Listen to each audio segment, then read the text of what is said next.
Sanje Chetan Tsaki Chonam La Chanchu Badu Nang Gyapsi She Dagi Chinin Chisi Jive Sanam Jem Dola Pende Sam Dora Sanje Chetan Tsaki Chonam Chanchu Badu Nang Gyapsi She Dagi Chinin Give Sonam Ge Dola Pende Sange Doba Sho Sanje Chetan Soni Chonam La Chanchu Badu Nang Gyapsi She Dagi Chisi Sonam Ge Dola Pende Sange Doba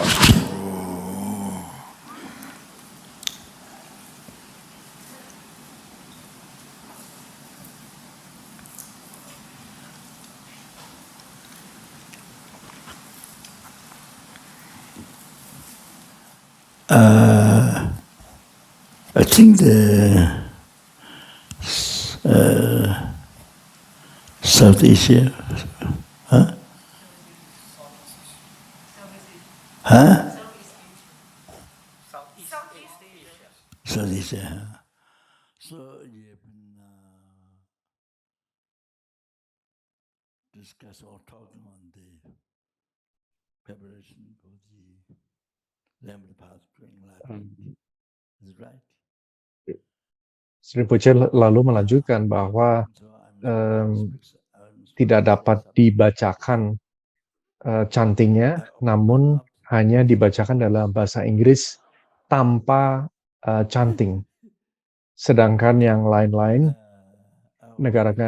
negara-negara lain semua memiliki canting. Dan Rinpoche mengatakan di Asia Selatan, Asia Tenggara, Rinpoche mengatakan bahwa Anda telah membahas tentang persiapan Bodhipatta Pradipang. Apakah betul? Saya harusnya mengatakan, Rinpoche seharusnya mengatakan sesuatu hari ini tentang hal tersebut.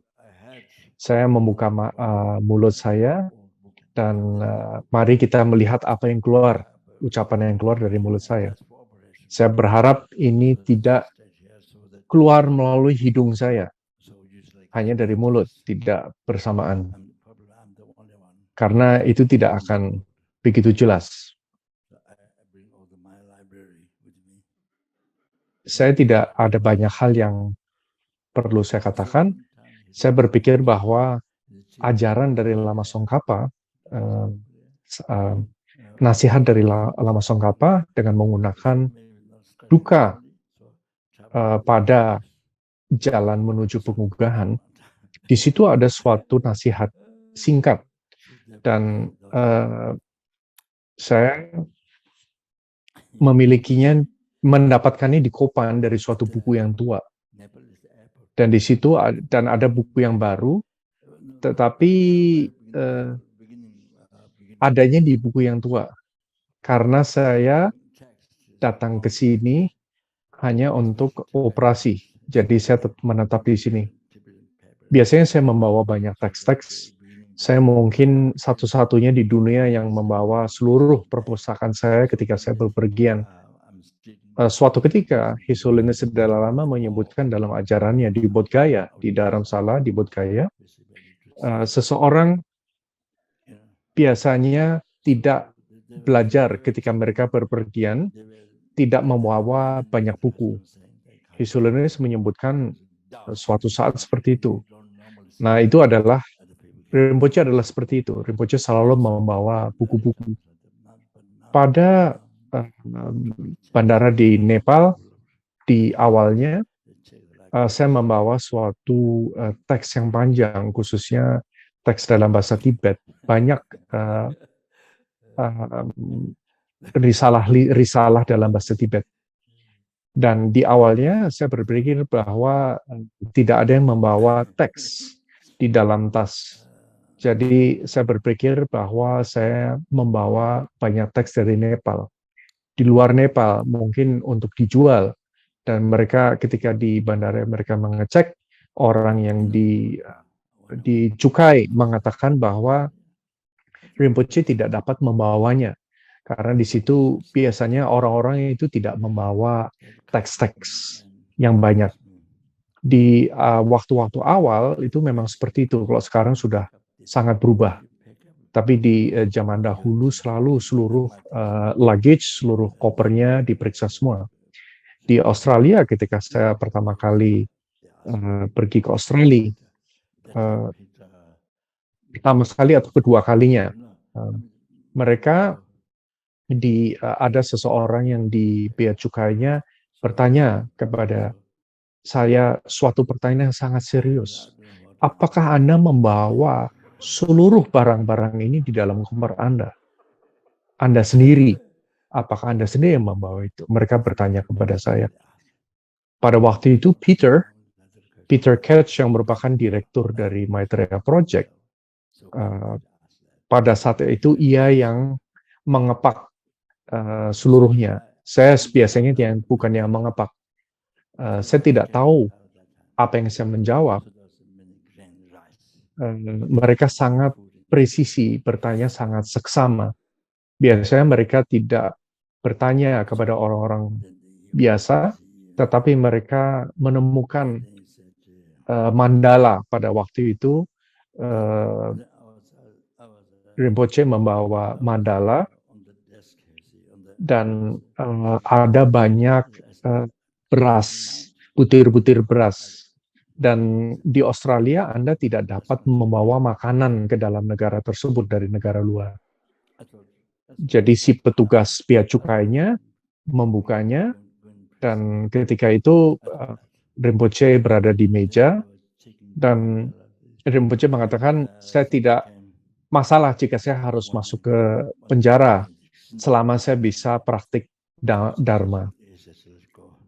Saya berpikir bahwa selama kita bisa mempraktikkan Dharma, tidak akan ada masalah jika saya masuk penjara. Dan ini yang Rinpoche katakan kepada petugas di bandara. Kemudian ketika ia mengecek mandala, ada orang lain yang datang. Ada satu pria yang datang, petugas senior, dan dia yang kemudian mengatakan bahwa Rinpoche boleh dilepas. Namun mohon tidak membawa mandala tersebut di masa depan. Ia kemudian mencatat alamat saya, yaitu Chen Rezik Institute di Queensland. Ia mencatatnya, dan ia mengatakan orang ini boleh pergi.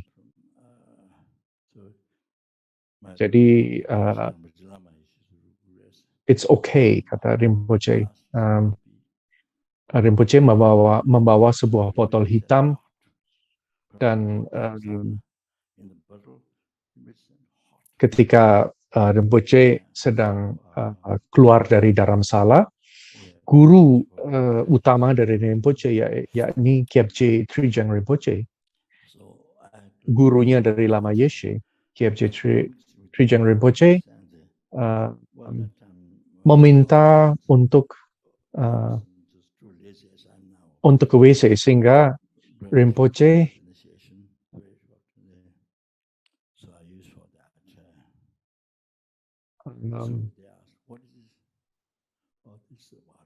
membawa sebuah botol berisi cairan yang panas untuk meminum.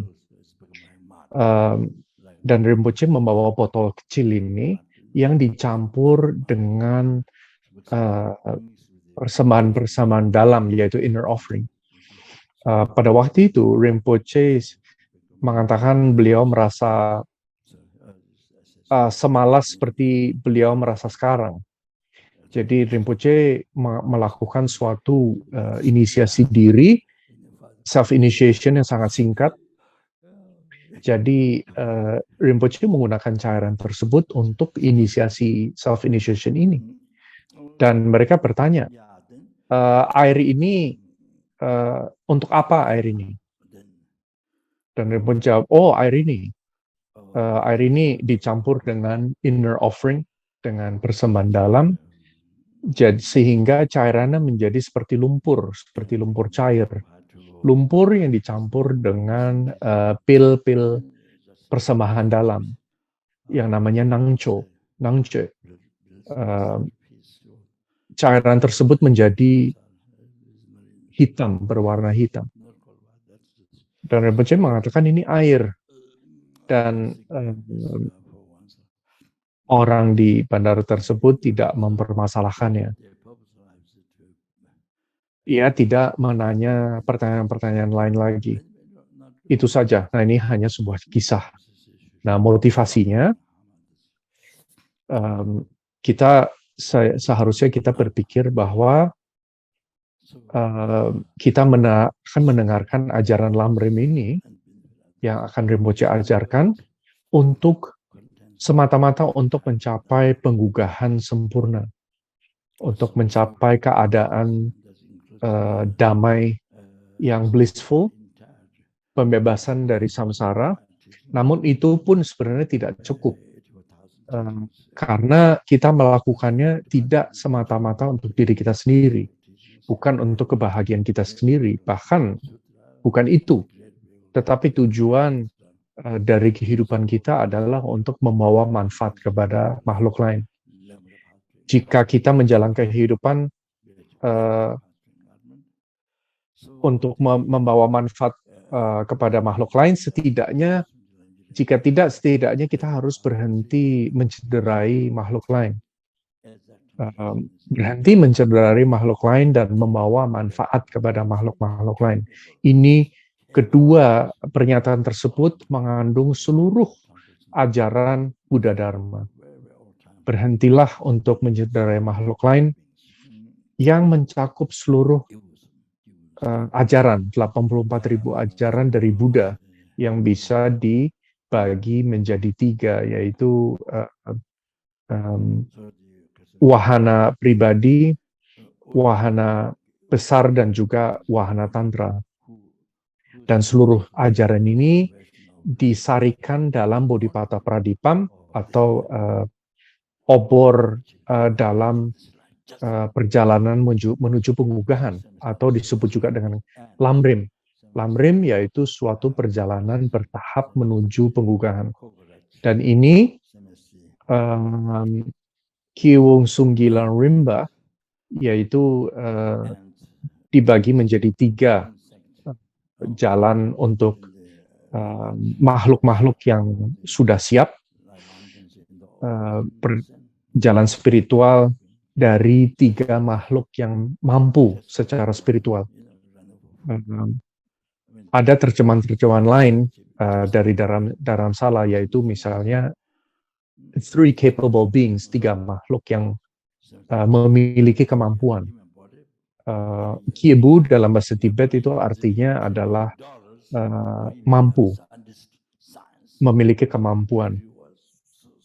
Makhluk-makhluk biasa yang mampu hanya memiliki motivasi untuk kehidupan ini saja, hanya untuk mencapai kebahagiaan dalam kehidupan ini saja. Itu saja. Itu adalah kemampuan dari makhluk-makhluk yang mampu, yang pada taraf yang ordinary atau yang biasa. Sama halnya seperti semut, seperti tikus, seperti kacoa, semua semut-semut dan serangga-serangga, dan juga binatang besar, ikan hiu, dan binatang-binatang yang ada di pegunungan dan di lautan. Mereka memiliki motivasi hanya mengejar makanan, hanya mengejar kebahagiaan dalam kehidupan ini, untuk mencapai kebahagiaan dalam kehidupan ini saja. Tidak ada hal yang lain. Jadi itu bukan sesuatu yang istimewa sama sekali jika memiliki motivasi seperti itu.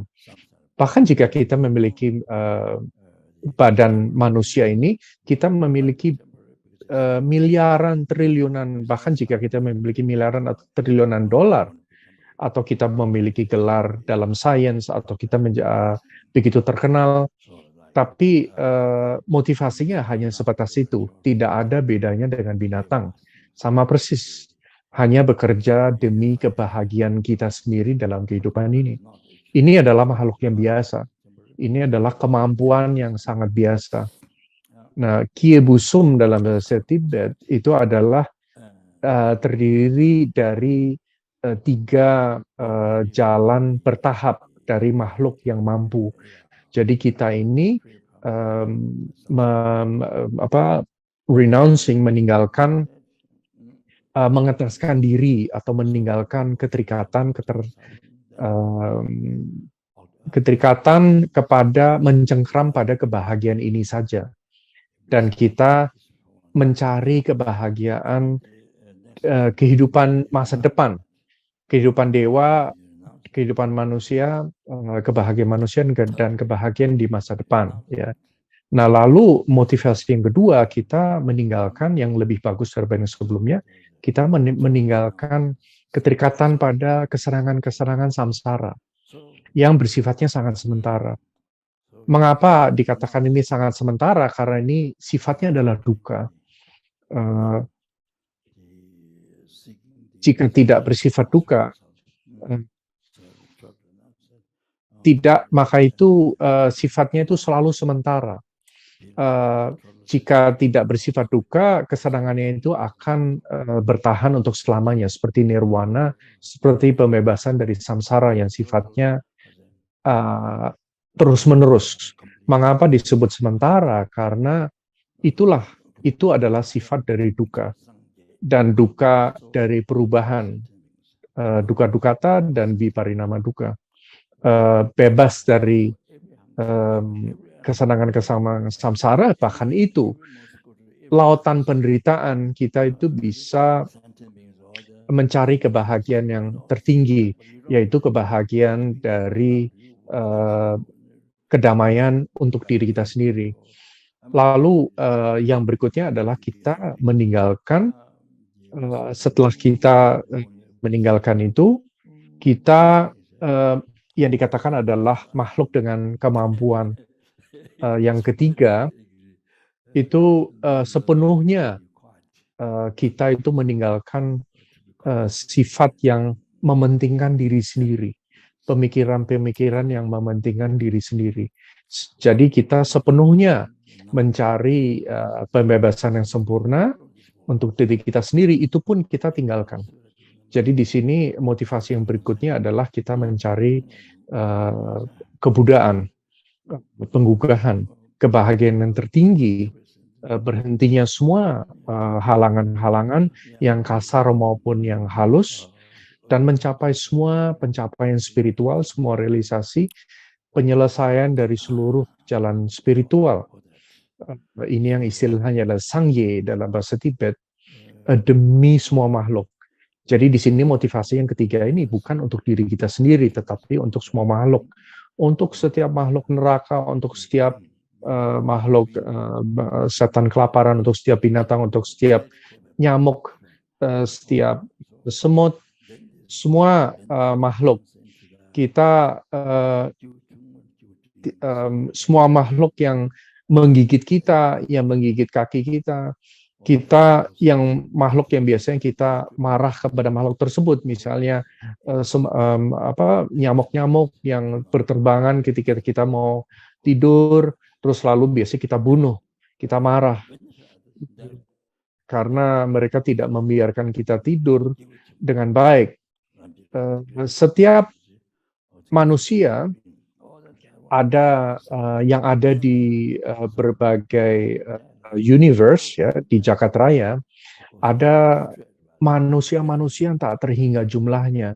Bukan hanya di dunia ini, tetapi juga makhluk-makhluk terhingga, yang makhluk sura yang tak terhingga, makhluk asura yang tak terhingga, semua makhluk.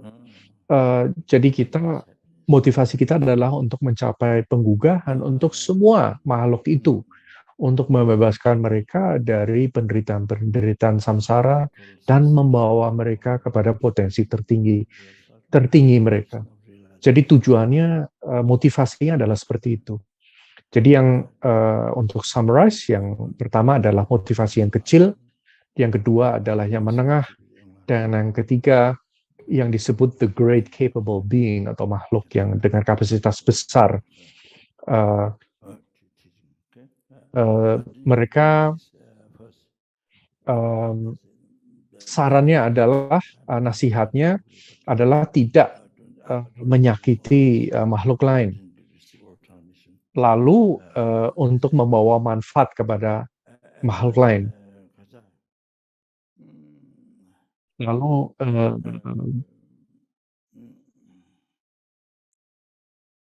dalam great capable being, makhluk yang dengan kapasitas besar, tujuannya dan motivasinya adalah untuk memberi manfaat kepada makhluk lain. Jadi seluruh Buddha Dharma itu bisa disarikan menjadi dua nasihat tersebut, yaitu tidak menyakiti makhluk lain dan membawa manfaat kepada makhluk lain. Lalu membawa semua makhluk kepada kebahagiaan yang tertinggi. Berhentinya semua realization, ya. Kita membawa semua makhluk oleh kita sendiri. Kita bertekad bahwa kita sendiri harus mencapai pengugahan, dan oleh karena itu saya akan mengambil blessing ini atau yang namanya lung atau blessing untuk mendengarkan ajaran tersebut. Jika saya tidak mengambil lung ini pertama-tamanya, mungkin tidak akan ada cukup waktu. Rinpoche akan berusaha untuk melakukannya dengan cepat. Kalau kita ini belum mendapatkan oral transmission dari nasihat tersebut. Tetapi Lama Tsongkhapa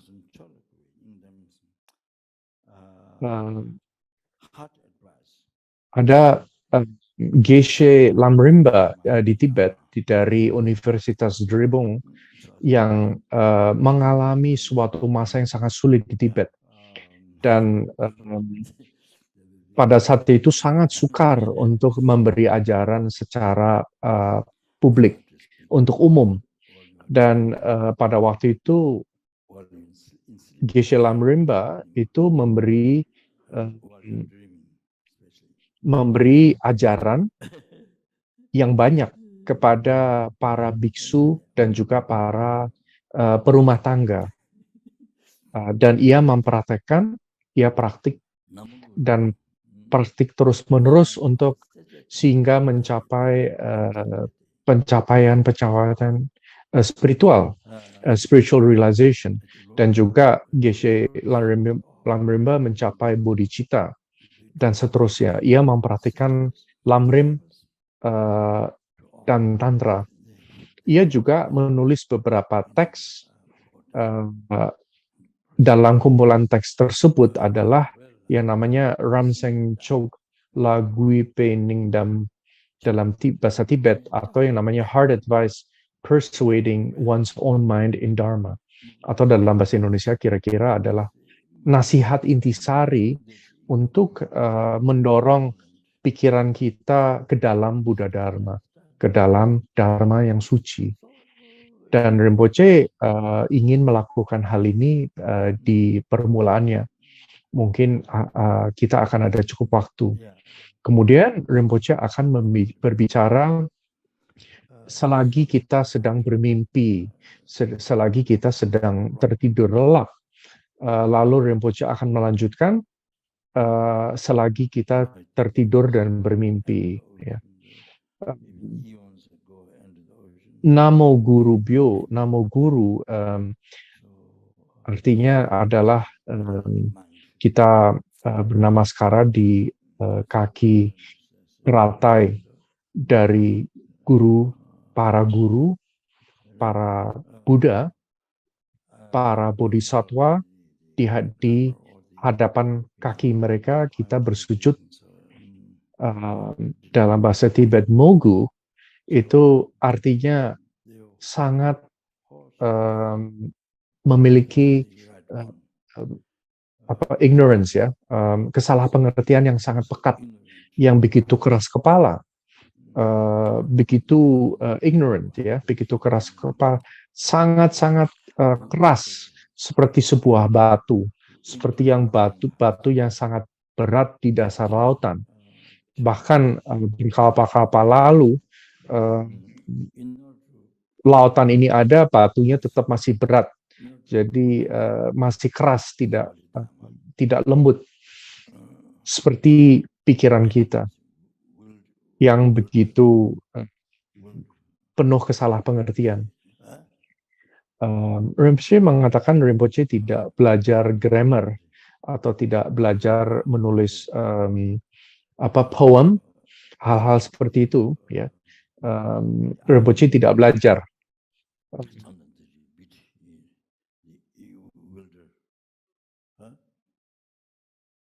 Rinpoche membahas tentang perumpamaan dari kuda yang begitu penuh kesalahpengertian. Kuda yang jadi kita seakan-akan kita itu memasuki jalan yang keliru dan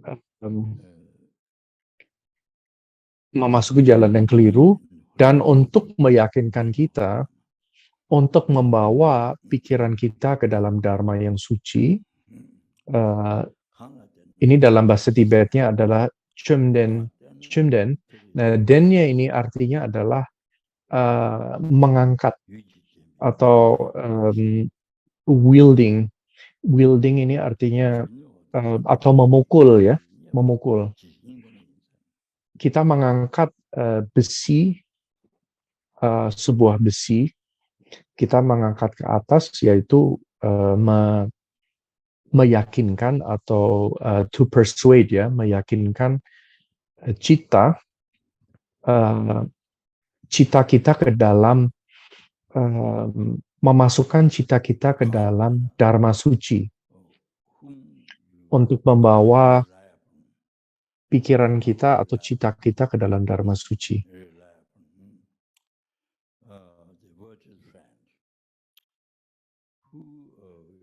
Nah, dalam bahasa Tibet, Kanggadela Tapesa Gyugi itu artinya adalah ia yang kita andalkan.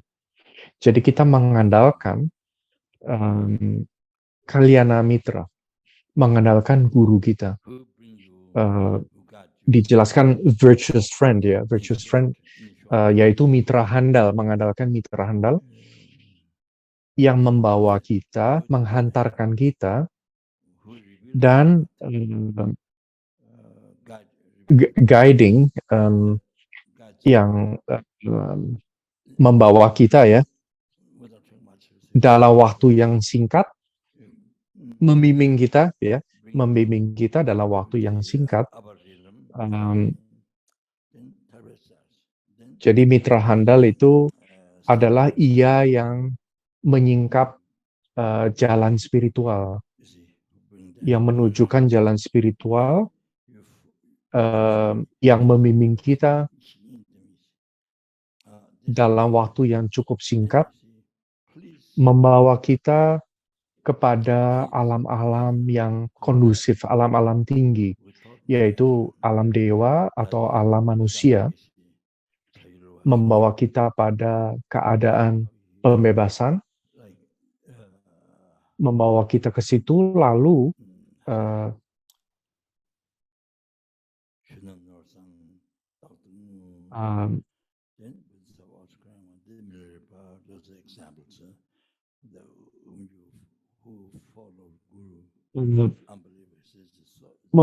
mengikuti guru kita, mengikuti guru kita secara tepat melalui pemikiran yang tepat dan melalui tindakan yang tepat. Seperti yang dilakukan oleh Kadampa Geshe Jayulwa Sonyu, seperti Sonyu Norsang, atau yang disebut dengan nama Bodhisattva yang selalu menangis. Selain itu juga Milarepa dan juga contoh-contoh murid-murid, praktisi-praktisi yang mengikuti guru secara luar biasa, mengikuti nasihat guru. Begitu exact, ya, begitu tepatnya, dan sepenuhnya mengorbankan seluruh kehidupan mereka secara luar biasa. Sama halnya seperti Kadampa Geshe Jayulwa yang melakukannya sepenuhnya dengan pemikiran dan dengan tindakan. sepenuhnya membawa pleasing the guru, ya, membawa memenuhi aspirasi dari guru, melayani guru melalui pemikiran dan tindakan seperti Geshe Jayulwa. Jadi ini adalah nasihat inti dari Lama Zopa Rinpoche, adalah agar kita mengikuti nasihat guru kita dengan sepenuh hati.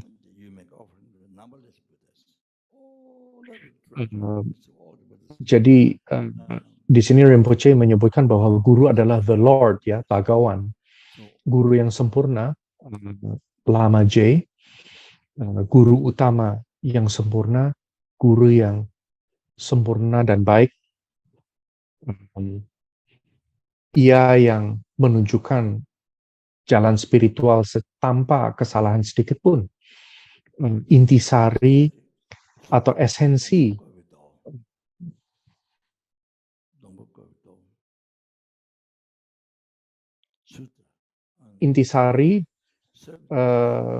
yang mencakup seluruh semua para Buddha. Dan dengan memberi persembahan yang seperti itu,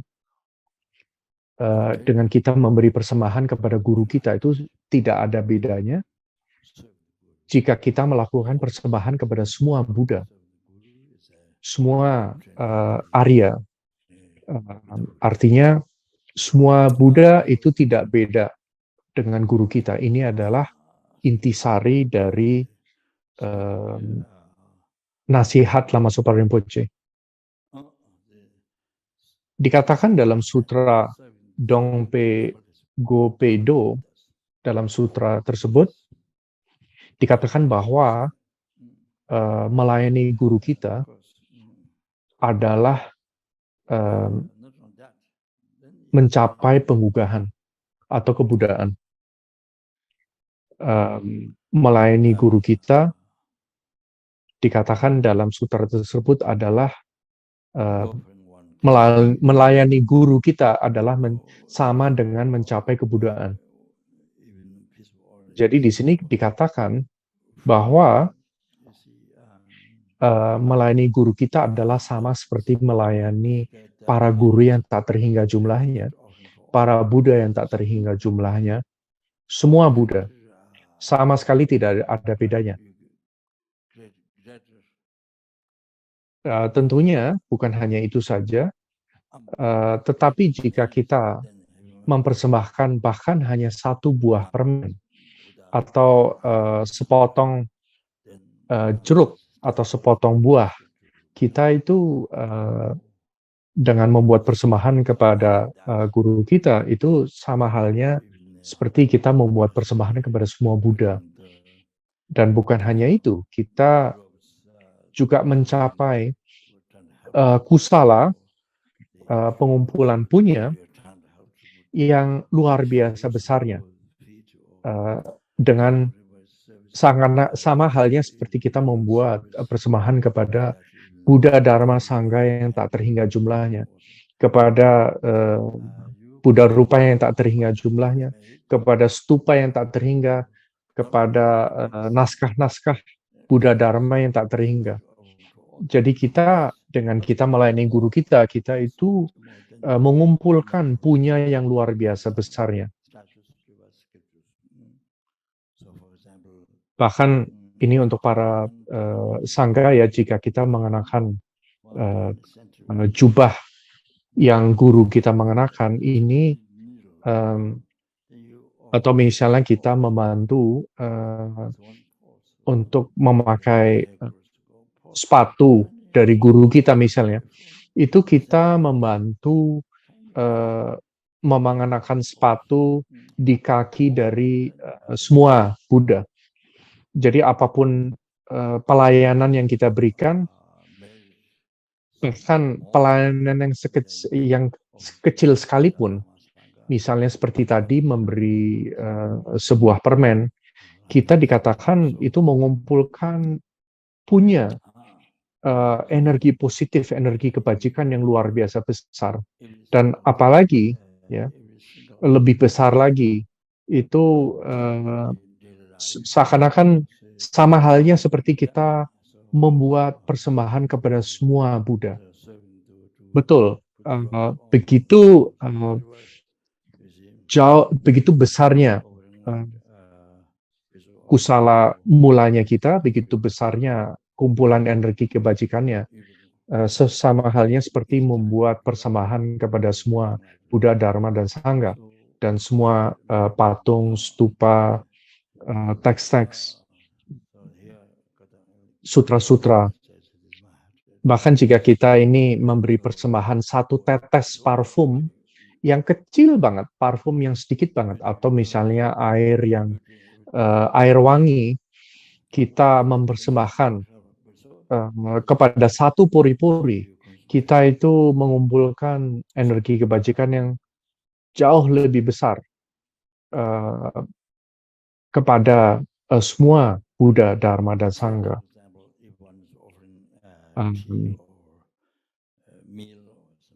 Hal sekecil apapun dalam kehidupan kita sehari-hari, menolong, membantu guru kita, atau membantu mengenakan jubahnya atau sepatunya, atau persembahan kecil seperti jeruk, apapun yang bisa kita lakukan, persembahan kepada guru kita. Setiap kali kita melakukan itu, kita semakin mendekati penggugahan. Jadi Geshe Lan Rinpa di sini mengatakan bahwa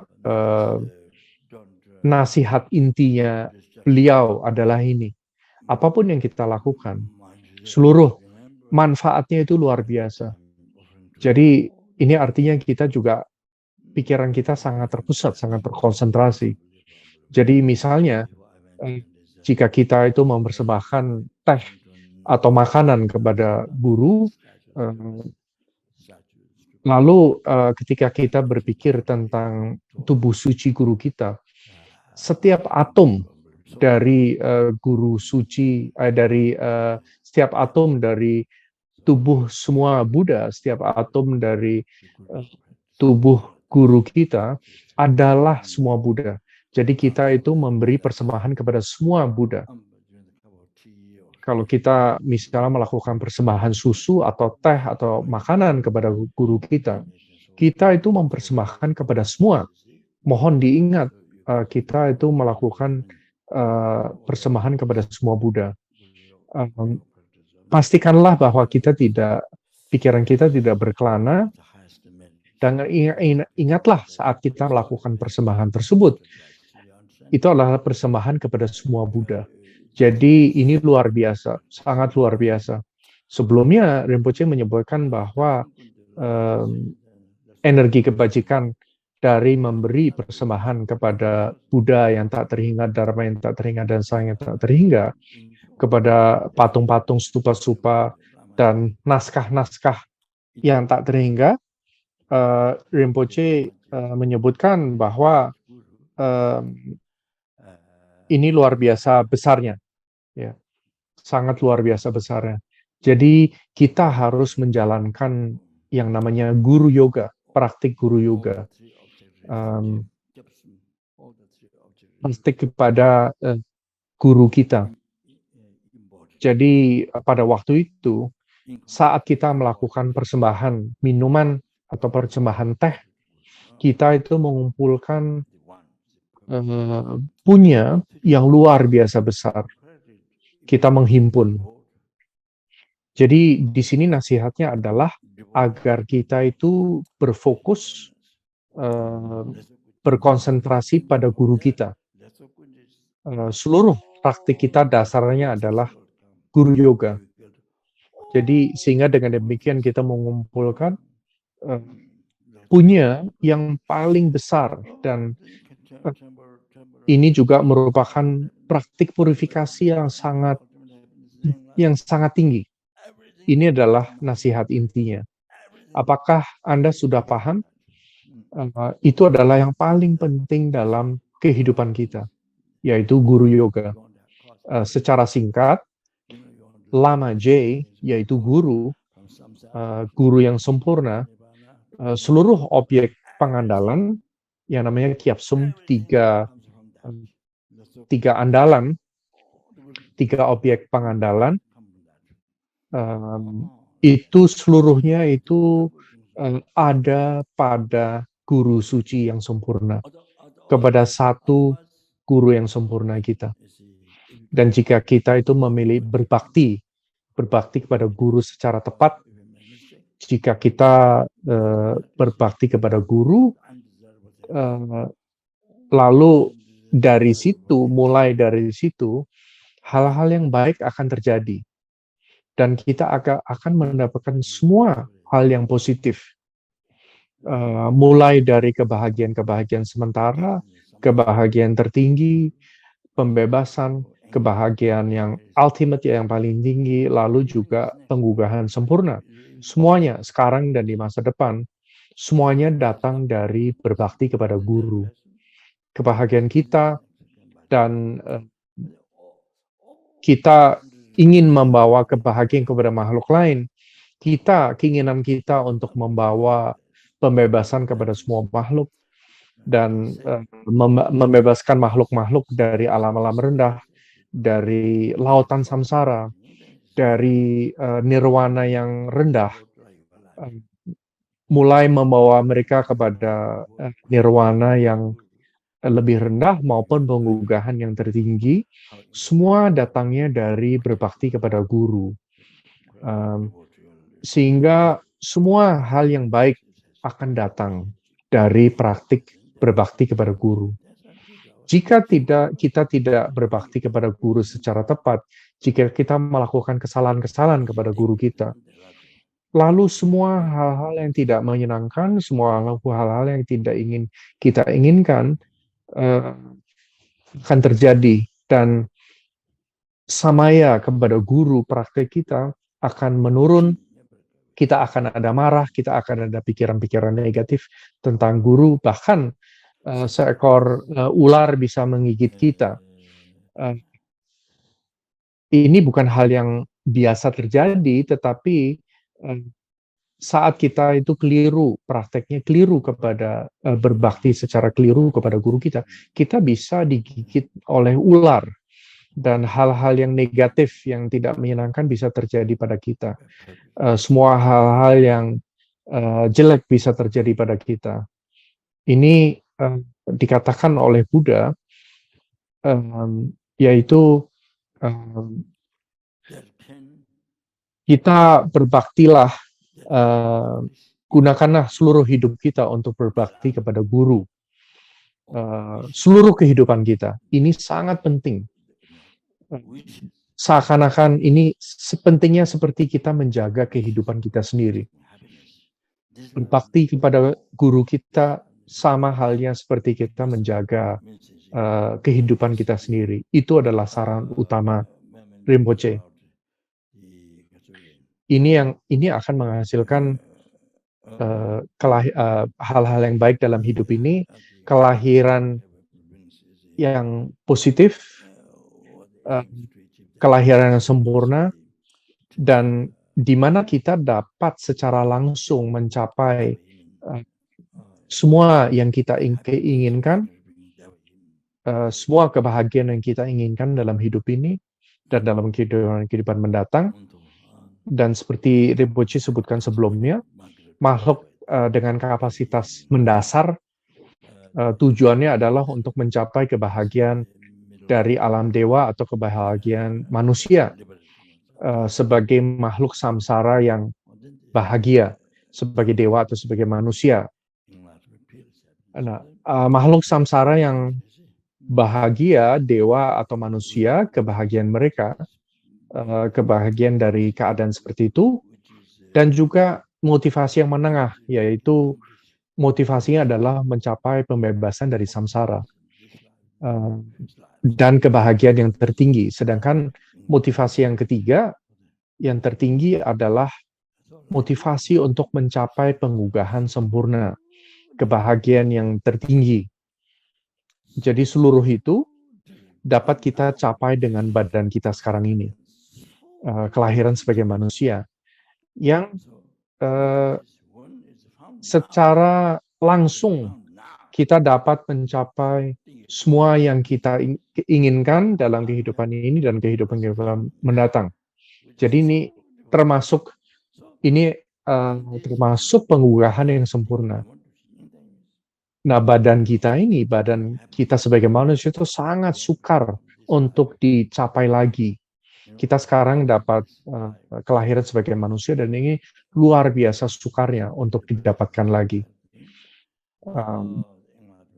Jadi ketika sekarang ini kita memiliki kehidupan sebagai manusia, sekarang selagi kita memiliki kelahiran sebagai manusia, yang kita mendapatkannya begitu sukar dan akan mendapatkannya lagi itu sangat sukar, maka itu dalam kehidupan sekarang ini kita bisa mencapai kebahagiaan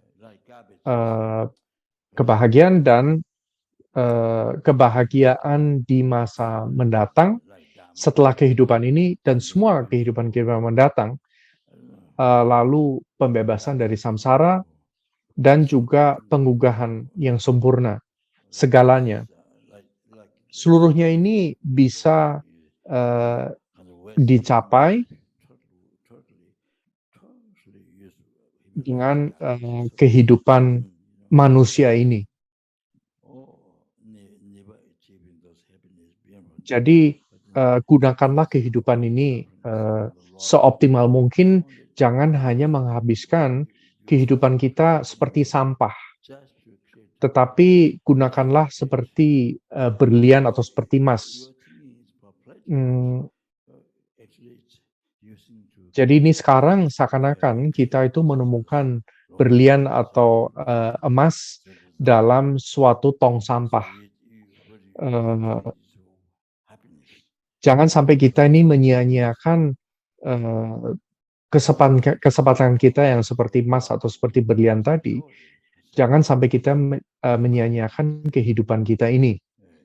Jangan menyia-nyiakan kehidupan kita ini seperti sampah, di mana kita itu sama sekali tidak memikirkan kebahagiaan yang menyangkut kehidupan setelah kehidupan ini. Sehingga dengan demikian kita hanya akan menderita, dan kita juga akan menderita alam-alam rendah setelah kehidupan ini. Jadi gunakanlah kehidupan kita ini sebagai manusia sekarang ini, kehidupan yang sangat berharga sebagai manusia untuk menciptakan sebab-sebabnya. Namun kita biasanya berpikir bahwa kehidupan kita ini adalah untuk mencapai kesenangan saja. Tetapi kita sekarang ini gunakanlah malah yang kita lakukan sekarang itu adalah menciptakan sebab-sebab untuk alam rendah. Jadi hasilnya adalah sesuai. Sekarang kita berpikir bahwa kita tuh ingin mencapai kebahagiaan. Tapi sebenarnya yang kita lakukan itu sepenuhnya sebaliknya. Jadi tanpa kita menyia-nyiakan kesempatan kita sekarang ini, dengan sati ya, dengan samadhi, dengan mindfulness, kita harus selalu mengingat selagi kita memiliki kesempatan kelahiran sebagai manusia ini, dan kita memiliki kesempatan untuk mencapai kebahagiaan setelah kehidupan ini hingga dicapainya penggugahan. Ini adalah saran, nasihat intisari. Bahasa Tibetnya tandar itu artinya sekarang, ya. Sekarang ini juga.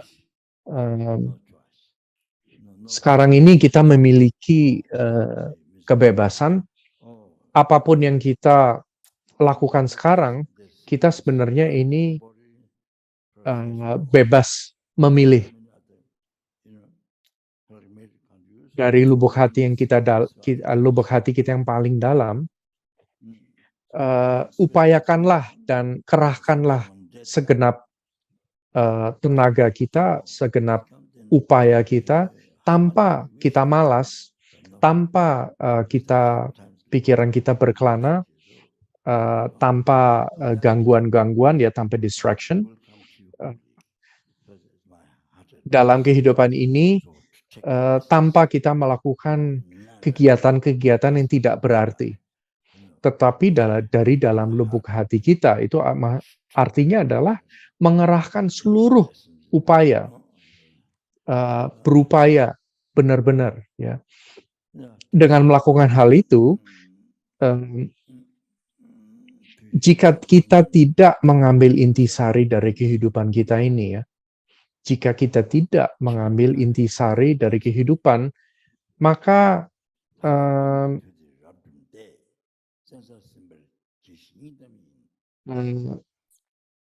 kita itu jika kita tidak mengambil intisari kehidupan, kita itu tidak akan memiliki freedom, tidak memiliki kebebasan, dan kita tidak memiliki pilihan. Dan jika kita menyia-nyiakan kehidupan, maka sebelum kematian itu kita akan sakit, dan kita tidak bisa menggunakan badan manusia ini untuk melakukan prostration, ya, melakukan namaskara, dan akan sangat sukar untuk mengumpulkan daya kebajikan. Dan ketika kita sakit sebelum meninggal, ketika penyakit itu datang, khususnya pada saat kita bertemu ajal kita, seberapapun kita ingin praktik, tetapi kita tidak memiliki kebebasan sama sekali, ya. Sudah telat karena waktunya sudah lewat. Maka itu gunakanlah waktunya sekarang ini, kesempatannya. Sehingga waktunya itu akan tiba. Sangat cepat. Waktu kematian itu akan tiba sangat cepat, sehingga nasihat intisari adalah ambillah intisari kehidupan ini. Ambillah makna kehidupan ini. Sekarang ini juga. Jangan ditunda-tunda. Ambillah intisari arti kehidupan ini dari dalam lubuk hati kita. Berupayalah sekeras mungkin untuk mengambil intisari kehidupan ini. Sekarang ini juga. Jika kita ini jatuh ke alam-alam rendah, kita tidak akan memiliki kebebasan. Tidak akan memiliki kebebasan untuk praktek dhamma, tidak ada kebebasan dalam alam-alam rendah tersebut. Ya. Alam-alam rendah itu begitu jauh dari kebebasan untuk praktek dhamma. Begitu jauhnya, di mana alam-alam rendah itu nggak pernah bisa ketemu dengan Buddha Dharma. Namun jika kita ini terakhir sebagai manusia pun, ya, kita mungkin jika kita ini memilih, misalnya lahir sebagai manusia cuman di daerah pinggiran, di mana tidak ada Buddha Dharma, atau lahir sebagai manusia yang bodoh, yang penuh kesalah pengertian, bahkan jika kita terlahir sebagai manusia tetapi begitu jauh dari Buddha Dharma, maka tidak akan ada praktek, tidak akan ada kebebasan untuk praktek Dhamma. Jika kita itu terjatuh ke alam-alam rendah, di mana di sana tidak akan ada kebebasan untuk praktek Dhamma. Nah, jika ini terjadi, maka di masa depan, mulai sekarang, jika ini terjadi di masa depan, maka itu tidak akan ada harapan untuk mencapai pembebasan dari samsara. Sama sekali tidak ada harapan jika kita tidak bertemu Buddha Dharma. Nah, sekarang ini kita memiliki kebebasan untuk praktek Dharma. Sekarang ini. Jadi sekarang jangan kita ini bermalas-malas dan pikiran kita berkelana, penuh dengan gangguan dalam kehidupan ini. Jangan seperti itu. Dan dalam bahasa Tibet, dream ini artinya berupaya dengan keras. Rob dream itu artinya berupaya dengan keras sekarang, selagi kita memiliki kesempatan untuk praktek Dharma. Dengan cara demikian, berbaktilah kepada guru kita. Ini adalah intisari dari jalan spiritual menuju ke pengugahan, dari mengentaskan diri, sikap pengentasan diri, intisari dari bodhicitta, intisari dari right view, ya, dari pandangan yang terintegrasi, pandangan tepat, dan juga intisari dari jalan spiritual tantra, kedua tahapan dari tantra, Dzogrim dan Kirim.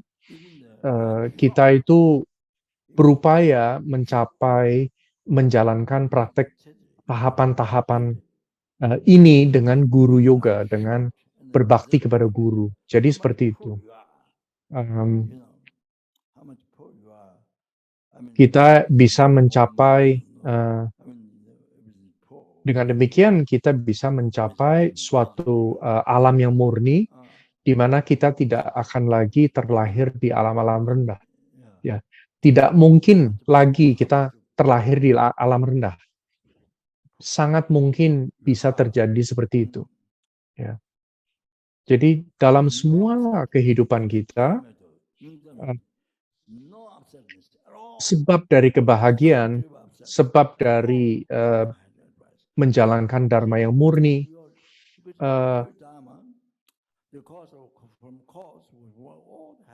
seluruh hal itu bisa terjadi dan bisa mencapai realisasi dari seluruh dharma murni yang merupakan sebabnya, merupakan sebab dari semua kebahagiaan. Dan itu bisa terjadi sekarang, yaitu mencapai tahapan-tahapan dharma hingga penyelesaian, hingga pencapaian dari dharma murni. Jika ini terjadi sekarang,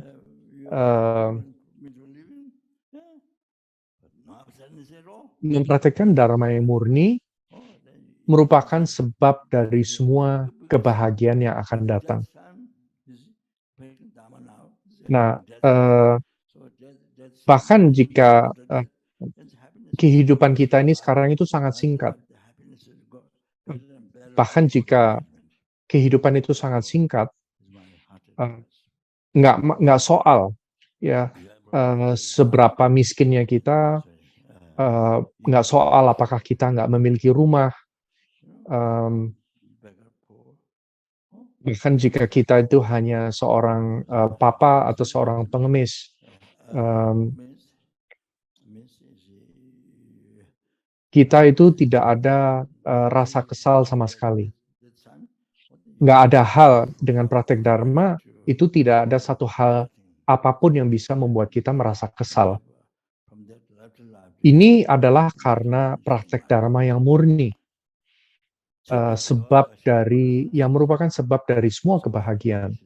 Dan ini sedang terjadi sekarang, bahkan dalam kehidupan kita yang sangat singkat ini.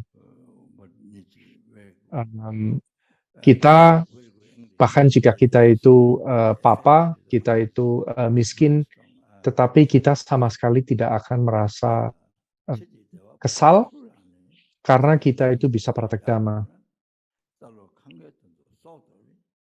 Dalam kehidupan kita yang sangat singkat ini, dengan kehidupan, fasilitas kehidupan yang terbatas, pun tidak ada upsetness, ya, tidak ada kekesalan sama sekali.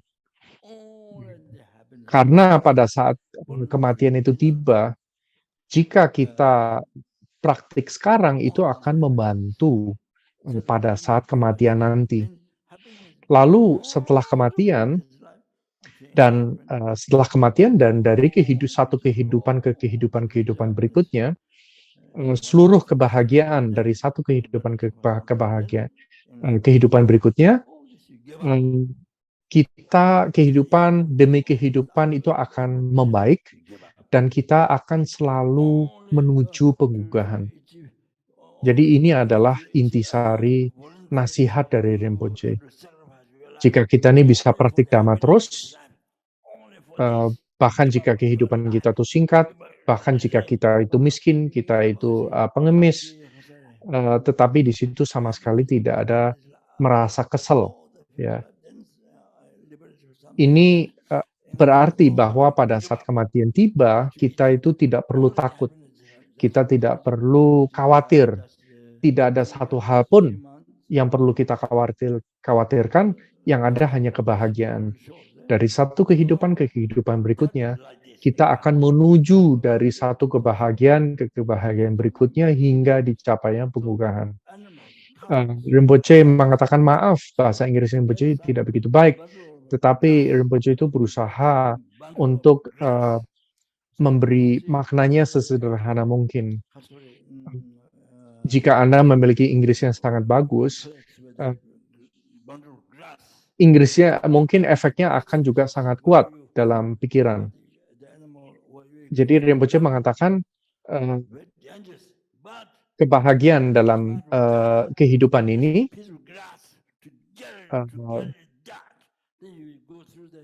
kita jadi dengan praktek Dhamma itu bisa mencapai kebahagiaan dalam kehidupan ini dan kebahagiaan dalam kehidupan mendatang hingga dicapainya pengugahan. Seluruh masa depan, semua dalam samsara pun yang ada hanya kebahagiaan. Kita selalu praktik Dhamma. Lalu kita akan mencapai pembebasan dari samsara dan kemudian mencapai penggugahan yang sempurna.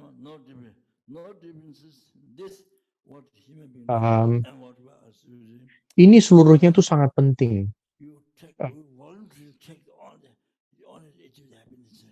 Jadi kita itu bukan hanya kita itu jadi mengorbankan kebahagiaan sementara dalam kehidupan ini, kita melepaskan keterikatan kita pada kebahagiaan dalam kehidupan ini, dan kita memikirkan kebahagiaan di masa depan. Jadi kita tidak perlu terlalu berfokus pada kebahagiaan sekarang, hanya semata-mata hanya kebahagiaan hidup ini. Tapi kita memikirkan pembebasan dari samsara dan pengugahan. Seluruh keterikatan kepada kebahagiaan ini kita give up, ya, kita tinggalkan, karena kehidupan ini hanya beberapa tahun saja, atau beberapa bulan, atau beberapa jam. Sangat singkat, kehidupan ini begitu singkat. Jadi itu kita tinggalkan.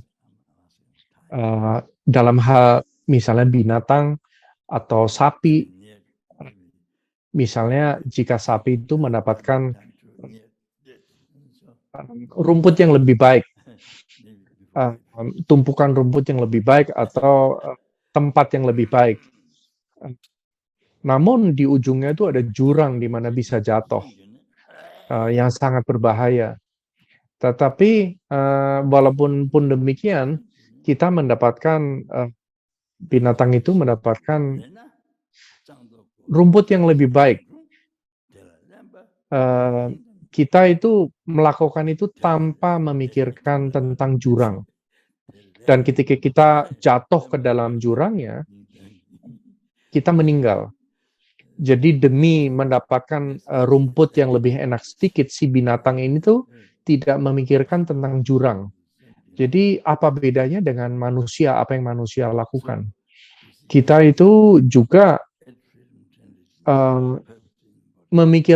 hanya memikirkan tentang kebahagiaan dalam hidup ini.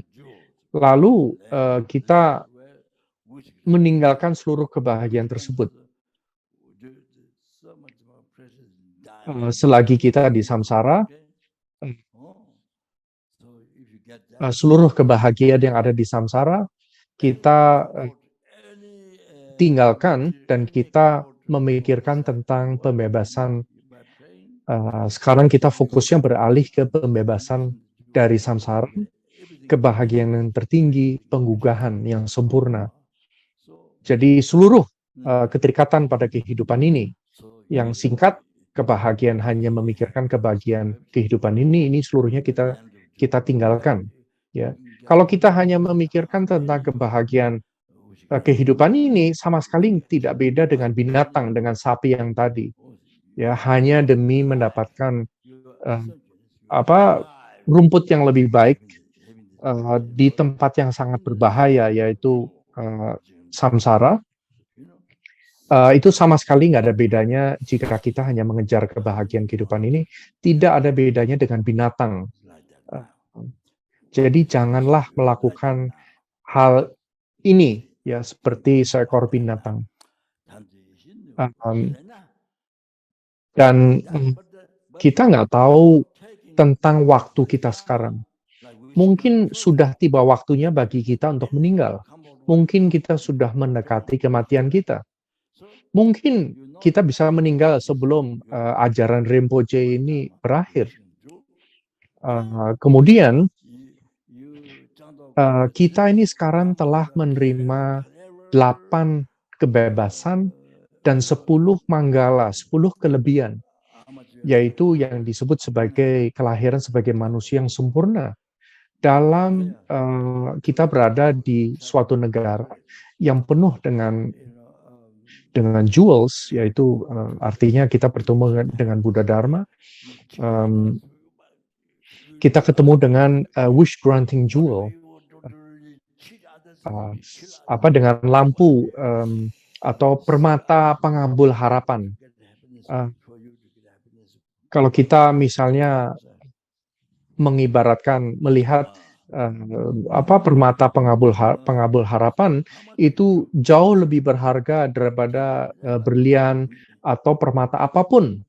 Karena jika kita memiliki permata pengabul harapan, apapun yang kita minta, ya apapun kesenangan, materi atau kenikmatan atau kenyamanan, apapun yang kita harapkan, karena berdasarkan karma baik kita, karena situasi dan kondisi dari permata tersebut, kita tuh bisa mendapatkan apapun yang kita inginkan bisa termanifestasi. Nah, kita ini sebenarnya telah mencapai kelahiran sebagai manusia. Ini seakan-akan kita tuh berada dalam suatu negara yang penuh dengan land of jewels, ya, seperti kita seakan-akan kita terlahir di suatu negara yang penuh dengan permata. Jadi sebenarnya kelahiran kita ini luar biasa berharga sebagai manusia dan memiliki pembebasan dan kelebihan-kelebihan. Kita ini sekarang hidup, kita hidup sebagai manusia dan kita memiliki kehidupan terlahir sebagai manusia yang sangat berharga, berada dalam suatu negara yang penuh dengan permata-permata. Kita ini seharusnya sangat bahagia karena kita bisa mencapai begitu banyak dengan kelahiran kita sebagai manusia ini sekarang. Tetapi kita ini seperti kita tuh punya kesempatan seperti itu, kita tuh kelahiran kita sangat berharga, namun kita tidak mengambil Buddha Dharma, kita tidak mempraktekkan Buddha Dharma. Ini seakan-akan kita tidak melihat permata-permata pengabul harapan.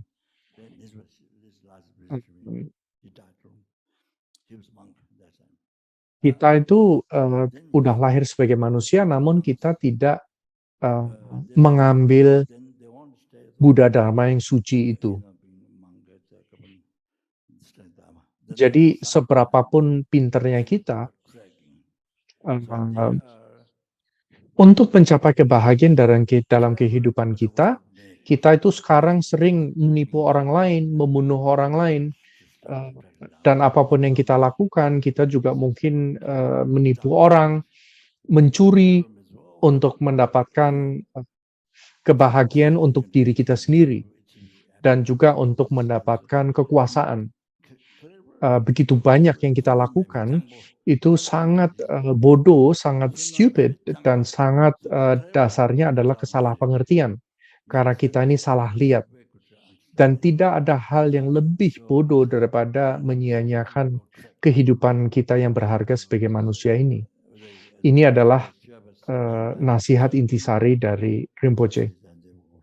Selagi kita memiliki kelahiran sebagai manusia yang berharga, dan kita berada di suatu negara yang penuh dengan permata, kita bertemu dengan Buddha Dharma, yang seperti adalah Buddha Dharma itu seperti permata pengabul keinginan yang dapat membawa kita mencapai pengugahan dan segalanya, semua kebahagiaan. Bukan hanya itu, tetapi juga maka itu kita tidak, sekarang ini kita malah tidak praktek Dharma. Kita malah menipu orang lain, kita membunuh, ya, dan apapun, kita melakukan apapun demi kebahagiaan. Bahkan ada yang sampai membunuh jutaan orang untuk mendapatkan kekuasaan. Jadi seberapa pinternya kita, itu namun adalah sangat bodoh dan sangat kita itu sangat dipenuhi kesalahpengertian. Ini adalah intisari nasihat dari Rinpoche.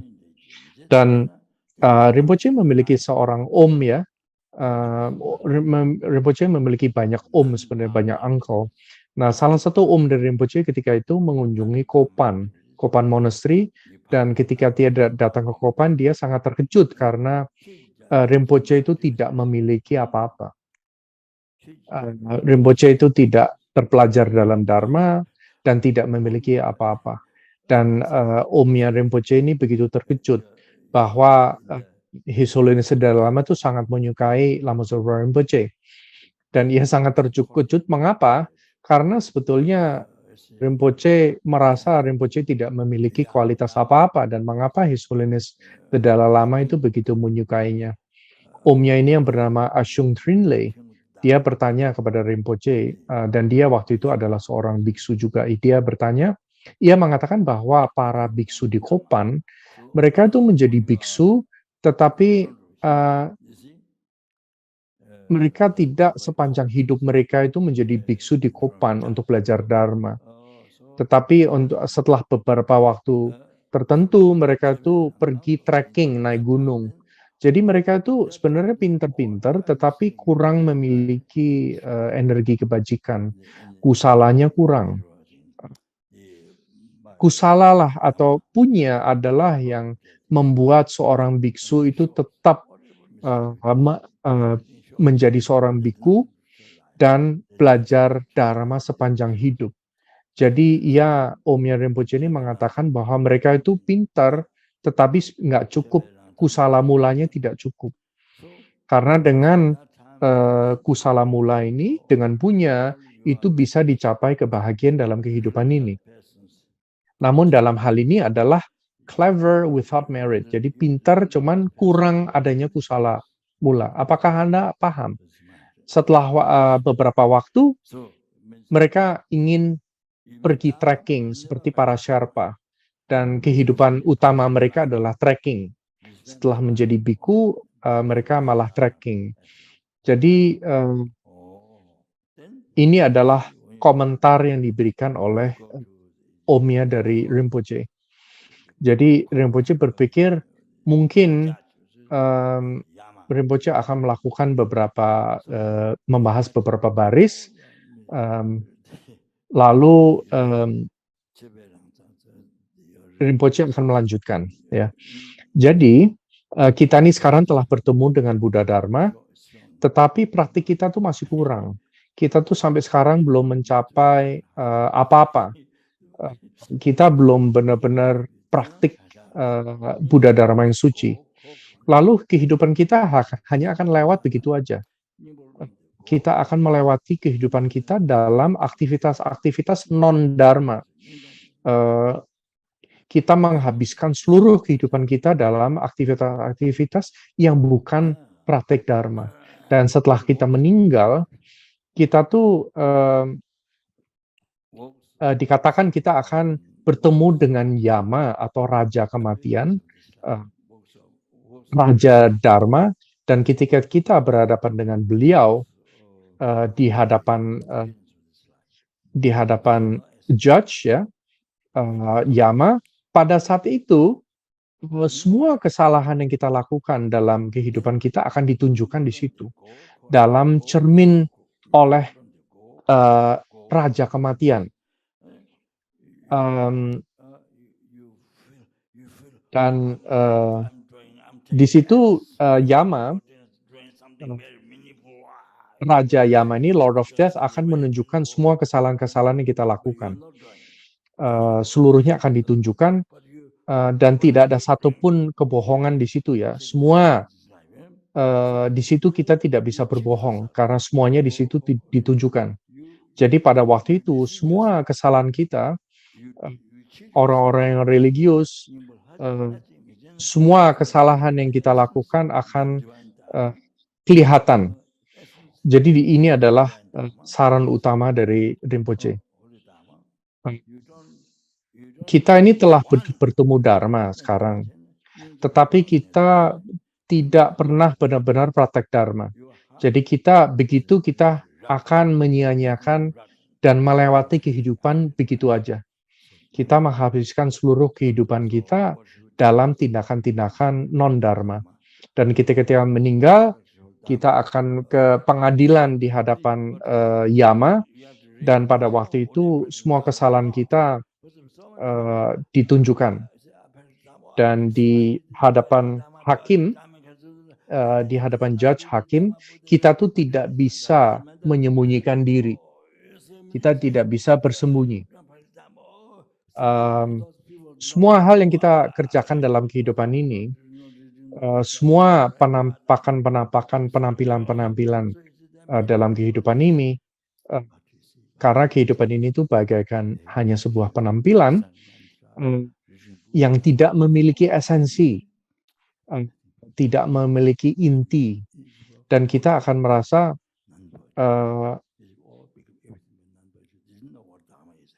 kita harus mengambil intisari kehidupan ini. Kita melakukan sesuatu yang sangat bermakna untuk kehidupan. Tetapi sesungguhnya kita tuh tidak melakukan hal itu. Kita itu malah merasa bangga dan merasa sombong bahwa kita merasa hidup kita ini bermakna. Tetapi sebenarnya kita menipu diri sendiri. Kita itu menipu diri sendiri. Intisari dari Dharma yang suci itu kita bahkan tidak memilikinya sama sekali. Hati kita itu busuk, hati kita itu benar-benar busuk. Ini adalah nasihat intisari dari Rinpoche.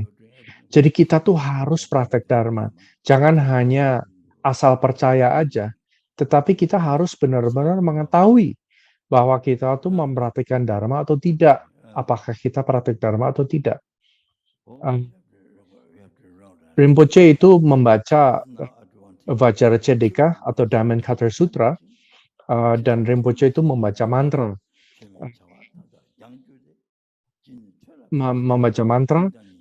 Praktek Dhamma, tetapi orang-orang tidak melakukannya. Mereka tidak membacanya. Mereka tidak melafalkan doa-doa. Ada banyak manusia yang berpikir,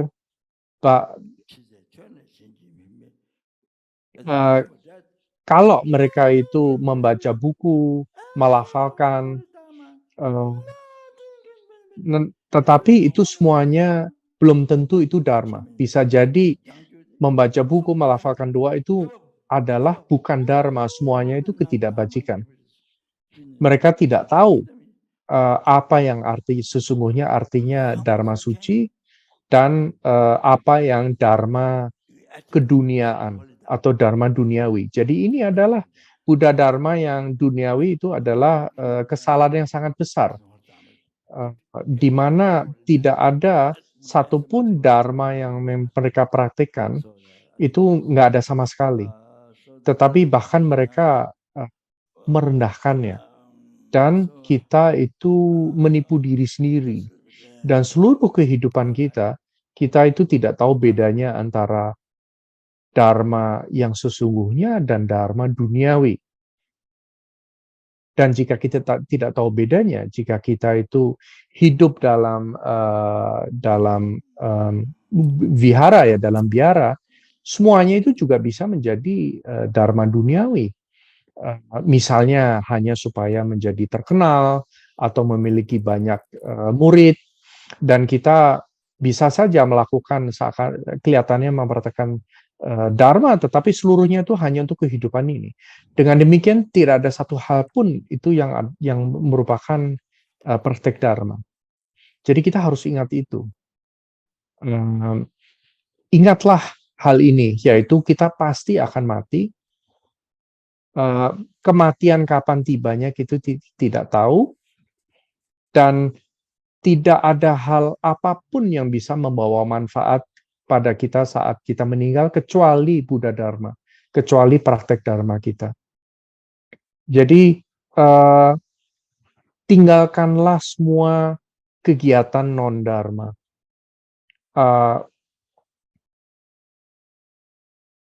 Seberapapun kita tuh berupaya untuk praktek Dharma, kita harus berupaya keras untuk praktek Dharma dan mengerahkan upaya sebanyak mungkin untuk praktek Dharma. Ini adalah saran inti dari Rinpoche.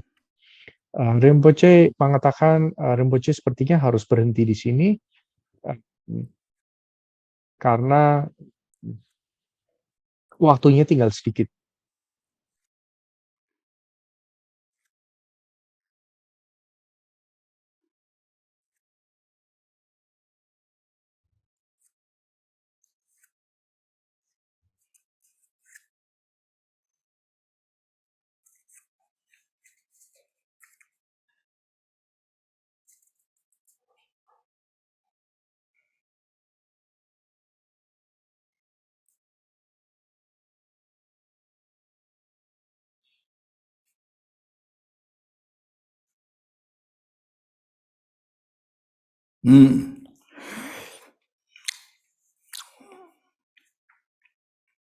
So, first I want to say, in the world, even the thing. Lalu Rinpoche ingin mengatakan bahwa di dunia banyak orang yang bahkan mereka mengatakan bahwa mereka Buddhis dan mereka berpikir bahwa mereka adalah Buddhis.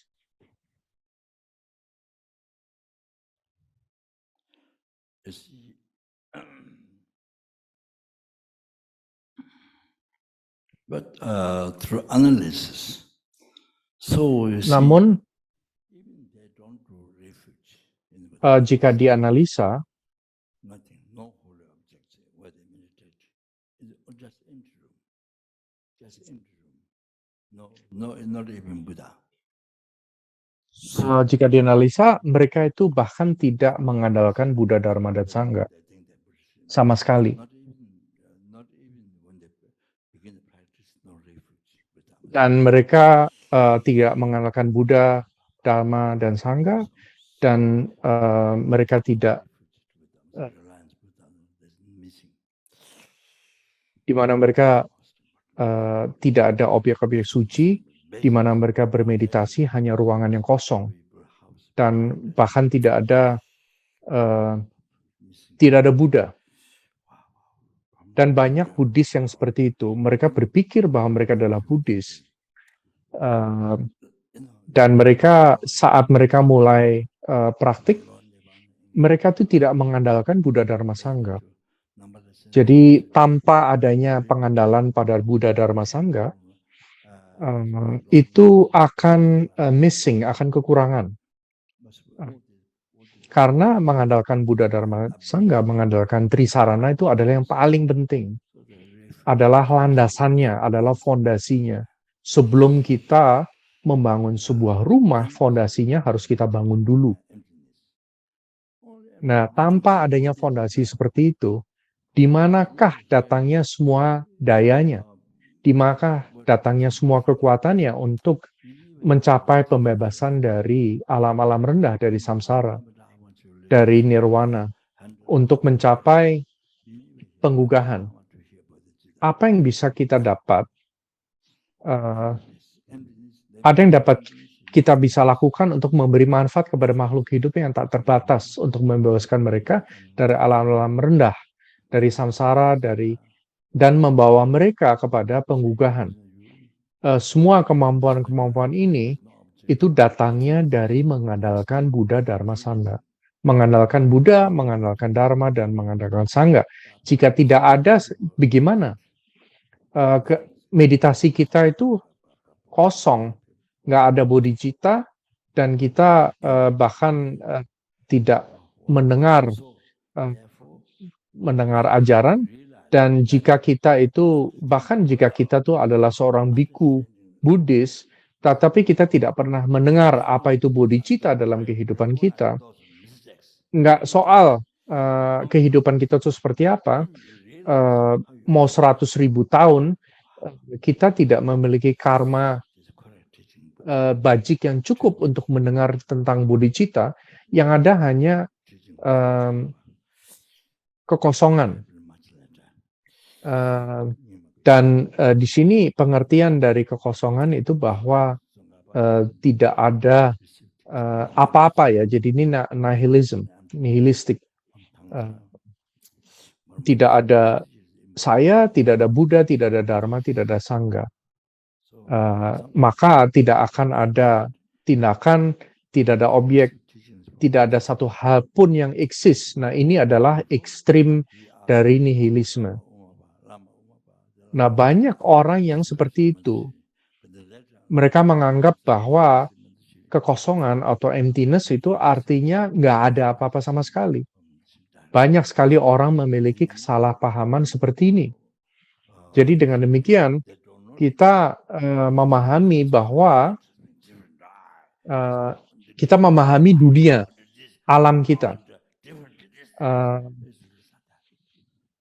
Kita memahami kesalahan-kesalahan kita, praktek keliru kita, dan kita akan bisa melihat bagaimana beruntungnya kita.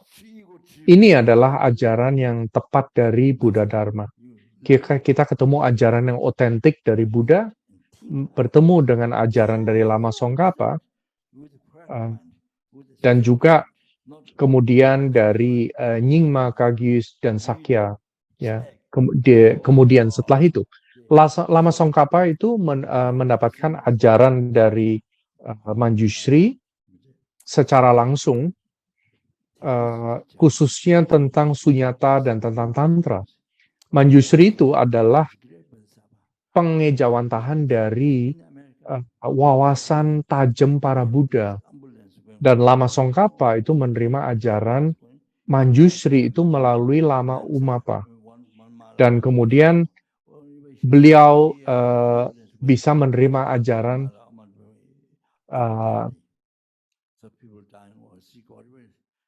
kemudian Lama Umapa menerima ajaran dari Lama Tsongkhapa. Dan banyak orang yang tidak mengetahuinya. Mereka berpikir bahwa Lama Tsongkhapa memiliki ajaran Gelugpa yang beda atau ingin berbeda. Namun jika kita membaca dan menganalisis, bukan hanya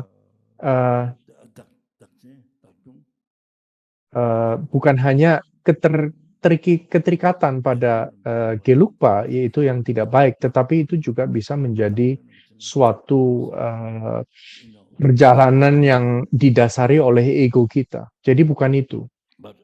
Jika kita ini belajar, ya kita membaca dan kita berpikir, kita menganalisis, maka itu kita dapat memahami dengan pikiran yang tajam ya, dengan with a correct mind, dengan wawasan yang tajam, dengan pikiran yang lurus, yang tidak berbelok, dan kita harus membaca dan mengecek. His Holiness Sakya Kongma Rinpoche, ia berkata bahwa pernah menceritakan bahwa gurunya, ia menerima ajaran, gurunya menerima ajaran, berbagai macam ajaran. Ia adalah seorang bodhisattva agung di Amerika. Ia tinggal di Amerika, di mana ketika itu ada sebuah ambulans, dan di mana kapanpun beliau mendengar ada ambulans yang sedang berjalan, ia langsung membaca mantra Om Mani Padme Hum. Kapanpun ada ambulan lewat, ia membaca Om Mani Padme Hum satu mala, satu tasbih. Dan seketika juga membaca Om Mani Padme Hum untuk orang-orang yang sakit dan orang-orang yang sedang mengalami proses meninggal, yang sedang sakit keras. Dan Lama Yeshe itu mendapatkan blessing dari Rinpoche, bukan karena ia tidak memiliki lung, ya, memiliki lung itu adalah blessing, tetapi di sini Rinpoche lupa namanya, mungkin namanya Dakchen atau Dakyong Rinpoche. Rinpoche tidak yakin itu apakah itu benar-benar tepat atau enggak. Namun ia adalah seorang bodhisattva yang tentunya banyak berpikir, banyak yang berpikir bahwa Rinpoche adalah bodhisattva, tetapi tidak sama sekali. Ya, Rinpoche ini di sini is being very humble. Jika Rinpoche mengatakan saya adalah seorang bodhisattva, maka itu semua semut juga pasti adalah bodhisattva. Jika Rinpoche adalah bodhisattva. Nah, sebelum menjadi bodhisattva, kita tuh harus mewujudkan renunciation atau tekad untuk mengentaskan diri dari samsara. Tetapi kalau Rinpoche sendiri mengatakan beliau sendiri itu sepenuhnya nggak ada apa-apanya. Rinpoche itu hanya berdoa, dan ketika Rinpoche dengar ada orang sedang mau meninggal, Rinpoche akan berdoa. Dan berdasarkan semua punya yang dikumpulkan di masa lampau, masa sekarang, dan masa depan, yang dikumpulkan oleh Rinpoche dan di ketiga masa, dan juga yang dikumpulkan oleh semua makhluk yang tak terhitung jumlahnya, dan juga para Buddha yang tak terhitung jumlahnya. Rinpoche mendedikasikan dan berdoa agar orang tersebut tidak pernah terlahir di alam rendah, tidak pernah terlahir di alam rendah mulai sekarang, dan selalu akan terlahir di alam yang kondusif, alam yang murni, di mana ia dapat melanjutkan perjalanan spiritualnya dan mencapai pengugahan. Jika seseorang itu sakit, Rinpoche juga berdoa agar cepat segera bisa lekas sembuh, memiliki kehidupan yang panjang, yang sehat, dan juga agar bisa membangkitkan bodhicitta, agar bisa bertemu dengan bodhicitta dan membangkitkan bodhicitta dalam kehidupan ini dan mencapai pengugahan sempurna. Rinpoche berdoa seperti itu sebisa mungkin. Tetapi Rinpoche tidak dapat melakukan satu mala Om Mani Padme Hum, maka Rinpoche, Dakyong Rinpoche, yang bernamanya kira-kira seperti itu ya, seorang bodhisattva agung, ia membaca satu mala Om Mani Padme Hum kapanpun beliau itu mendengar ambulan sedang lewat. Dan di sini mungkin juga ada murid-murid yang ingin mendapatkan bodhisattva sila. Dan sekarang kita di sini itu sangat beruntung. Sangat beruntung. Karena jika kita lihat orang-orang di dunia sekarang, orang begitu banyak manusia tuh melakukan hal-hal yang keliru, walaupun mereka berpikir bahwa mereka adalah Buddhis. Tetapi sebenarnya, walaupun mereka berpikir mereka Buddhis, mereka sama sekali tidak mengandalkan Buddha Dharma Sangha. Pengertian mereka tentang sunyata juga sangat keliru. Ya, yang namanya Lama Kien, mereka itu menghabiskan seluruh kehidupan mereka hanya dalam keterikatan tentang hal-hal tersebut. Jadi kita itu mesti menyadari betapa beruntungnya kita. Kita sangat beruntung. Kita itu bisa menghabiskan seluruh hidup kita sekarang karena kita telah bertemu dengan Buddha Dharma yang otentik. Dan khususnya juga tradisi Buddha Dharma dari Lama Tsongkhapa. Ini adalah sesuatu yang sangat luar biasa. Coba kita lihat di dunia di sekeliling kita. Dan kita juga bisa melihat orang-orang lain. Kita bisa melihat bahwa kita tuh sangat beruntung. Apakah kita memahaminya atau tidak? Jadi ini kita harus pertama menyadari ini. Kita juga bertemu dengan Bodhipatta Paradipam, dengan Lamrim ya. Jadi kita bisa merasa sangat beruntung bahwa kita telah bertemu dengan tradisi Lamrim ini. Jadi praktek Dharma kita, apa yang kita lakukan dengan praktek kita, itu diajarkan oleh Buddha, datang dari Buddha. Air itu datang dari gunung salju, seperti misalnya di Mount Kailash. Air gunung salju tersebut akhirnya memasuki lautan, yang awalnya airnya datangnya dari gunung. Nah, sama halnya Dharma yang kita akan praktekkan berasal dari Buddha sendiri, dari Ia yang sepenuhnya tergugah. Ia yang tidak memiliki kesalah pengertian sedikit pun. Ia yang merupakan pengetahuan sempurna, yang bisa secara langsung mengetahui semua fenomena, semua hal sekarang, dan juga semua hal di masa depan. Tanpa ada sedikit pun avidya, kesalah pengertian, seluruh ajaran ini turun dari Buddha sendiri. Lalu setelah itu ada para pandita dari Nalanda, dan pandita-pandita tersebut itu menjabarkan dan menerangkan apa yang diajarkan oleh Buddha. Mereka menerangkan, mengklarifikasi, seperti halnya Arya Nagarjuna mengklarifikasi tentang sunyata yang Buddha ajarkan, tentang 6 kebijaksanaan, 6 prajna, tumpukan ajaran. Jadi seperti itu dielaborasi. Lalu yogi-yogi yang hebat, yogi-yogi dengan pencapaian tinggi, mereka yang telah bermeditasi, mereka telah mengalami sendiri apa yang diajarkan oleh Buddha. Mereka memiliki pengalamannya itu sendiri, mereka merasakannya sendiri. Apa yang akan kita praktikkan itu seharusnya seperti itu. Harus kita rasakan. Jika tidak,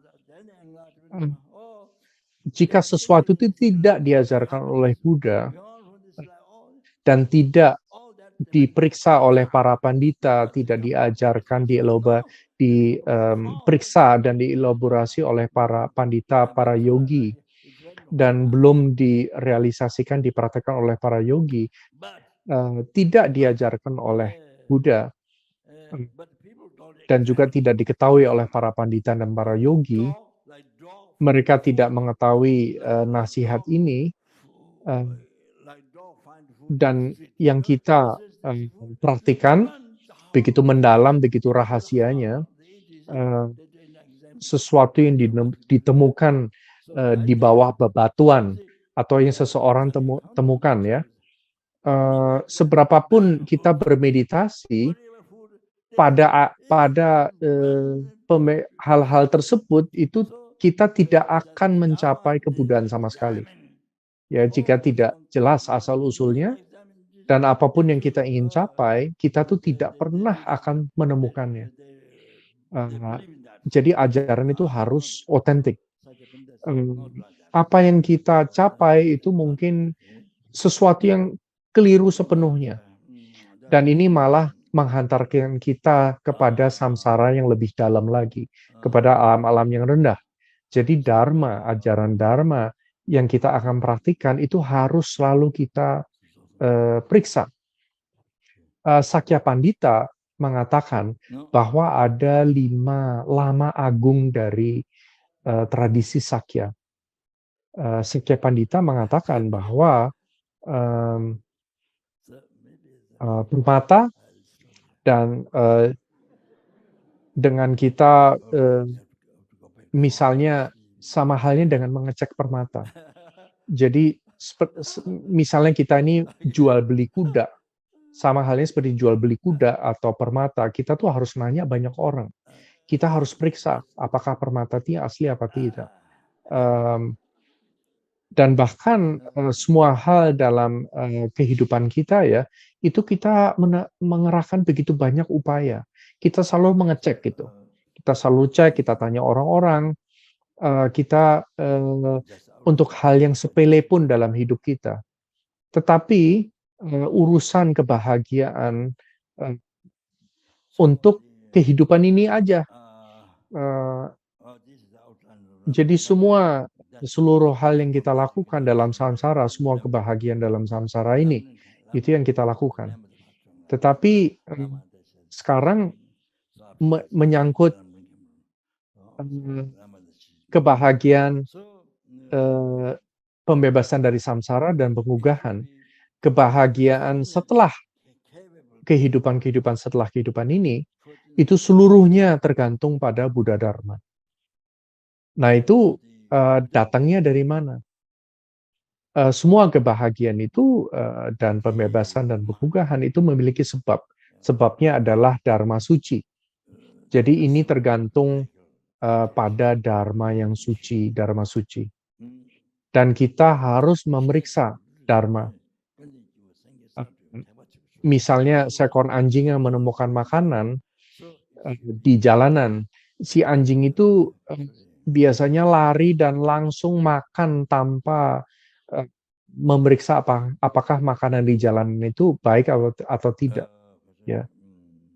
Jadi si anjing itu akan langsung memakannya. Jadi kita jangan seperti itu. Dharma yang kita dapat, kita tidak pernah memeriksanya. Jadi dengan demikian, apa yang kita memperhatikan, kita tidak memeriksanya. Nah, Sakya Pandita mengatakan, jangan seperti itu. Rinpoche mengatakan, mungkin sekarang harus pulang dan tidur. Rinpoche baru membaca outline sekilas. Ini adalah outline dari Lamrim.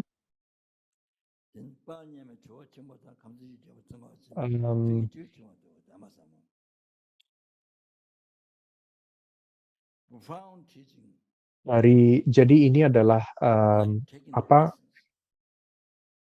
garis-garis besar dari Lamrim, dan kita bisa memahami Lamrim itu bahwa Lamrim itu datang dari Atisha di Bamkara Srijana, dari teksnya Lama Atisha. Kita tuh sangat beruntung.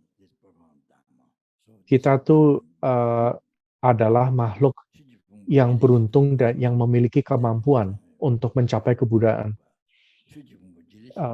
Dan kita telah bertemu dengan ajaran wahana besar atau Mahayana. Dan ajaran Mahayana ini, kendaraan Mahayana harus ditunggangi oleh seorang yang membawa charioteer itu kusir ya, kusir kereta kuda yang hebat juga. Nah, kusir kereta kuda Nagarjuna, Arya Nagarjuna dan Arya Asanga, mereka membahas ajaran-ajaran yang sangat mendalam tentang mengambil intisari dari mereka mengambil intisari dari ajaran Dharma Atisa Dipamkara Srijana dan juga dari Jesongkapa. Mereka yang menguasai ketiga alam. Mereka memahami Dharma dan mereka mengambil sari dari Dharma itu, ajaran yang begitu mendalam, yaitu Lamrim. Jadi Lamrim ini, tradisi Lamrim adalah esensi atau intisari dari seluruh 84.000 ajaran Buddha Dharma yang diajarkan oleh Buddha. Lamrim adalah esensinya. Garis-garis besar intisari dari 84.000 ajaran Buddha tanpa kekurangan apapun dan disusun dalam suatu praktik yang bertahap untuk kita, untuk seseorang, untuk siapapun mencapai pengugahan. Jadi sebelum di Tibet, sebelum ditulis oleh Lama Atisa Dipamkara Srijana, sebelum Dipamkara Srijana pergi ke Tibet, diundang ke Tibet, beliau menulis Bodhipata Pradipam atau Lamp of the Path to Enlightenment. Sebelum itu yang ada praktik sutra, tetapi tidak bisa mempraktikkan tantra. Dan orang-orang yang mempraktikkan tantra tidak mempraktikkan sutra. Jadi ketika sebelum Dipamkara Atisa Dipamkara Srijana datang, itu begitu banyak kesalahpemahaman tentang tantra di Tibet. Banyak pandita datang dan menyebarkan ajaran-ajaran keliru, pandangan-pandangan yang keliru. Lama Atisa Dipamkara Srijana diundang oleh Trisong Detsen ke Tibet. Kemudian diundang oleh kemudian Lama Yeshe pergi untuk mencari emas.